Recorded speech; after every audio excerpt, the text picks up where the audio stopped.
अस्सलाम वालेकुम रहमतुल्लाहि व बरकातहू। आप देख रहे हैं यूट्यूब चैनल स्टोरी विद धानिया।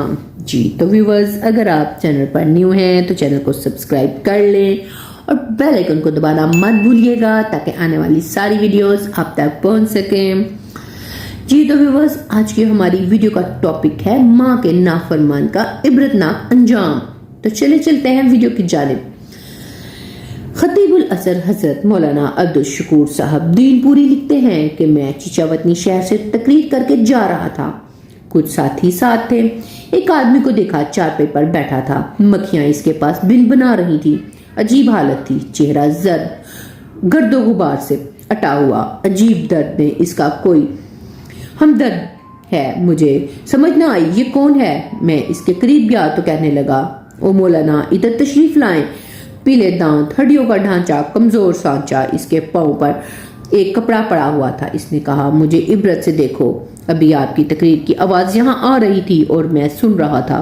कहने लगा, यहाँ मेरा मकान था, दुकान थी, कारोबार था। मैं कौन था? मैं एक शेर जैसा इंसान था, लेकिन अब भीख मांगता हूँ और अब कोई भीख भी नहीं देता, बल्कि मुझ पर लोग लानत करते हैं। कहने लगा, गौर से सुनना, इबरत की बात बता रहा हूँ। इसने मेरा हाथ पकड़ा और काफी देर तक रोता रहा। कहने लगा, मैं वो बदनसीब हूँ जिसने अपनी माँ के चेहरे पर जूते मारे हैं। अस्तगफिरुल्लाह। कहने लगा, एक रात अपने बदकिरदार गुंडे दोस्तों के साथ सिनेमा देखने गया। वापसी पर घर पहुंचा, माँ से खाना मांगा तो माँ ने शर्म दिलाई कि सारी रात आवारागर्दी करता है, कभी पुलिस पकड़ती है। ना तुम्हारा बाप ऐसा था, ना दादा, और ना ये तेरी माँ ऐसी है, तो किन गुंडों में फंस गया है। इसने अपनी ममता का गुस्सा उतारा मुझ पर। बस मुझे गुस्सा आया और जूता लेकर माँ को मारने लगा। इसमें 2 जूते इसके मुंह पर लगे। माँ के मुंह से इतनी आवाज सुनी कि ए अर्श वाले, इसलिए बच्चा दिया था कि आज मैं जूते खा रही हूँ। ए रब, मुझे अपने पास बुला ले, अब मजीद जूते नहीं खा सकती। ए रब, जिसने माँ के मुंह पर जूते मारे, इस कुत्ते को तू दुनिया और आखिरत में बर्बाद कर दे। कहने लगा। इस वक्त माँ की इन बातों को सुनकर सो गया। रात पाँव में एक दर्द उठा, पाँव लरजने लगा। सुबह तक पाँव सूजकर बहुत मोटा हो गया। डॉक्टरों को दिखाया, लाहौर गया, मुल्तान मिस्टर अस्पताल गया। आखिर पाँव काटना पड़ा और फिर मुसलसल पाँव कटते गए। इसने अपने पाँव के हिस्से से कपड़ा उठाया, बहुत पीप बह रही थी। कहने लगा, ये जख्म नहीं, माँ की बद्दुआ है, अल्लाह का कहर है मुझ पर। माँ तो रो रो कर 1 हफ्ते में चल बसी। जायदाद गई, माल गया, बीवी गई, बेटे गए। 4 साल से यहाँ पड़ा हूँ।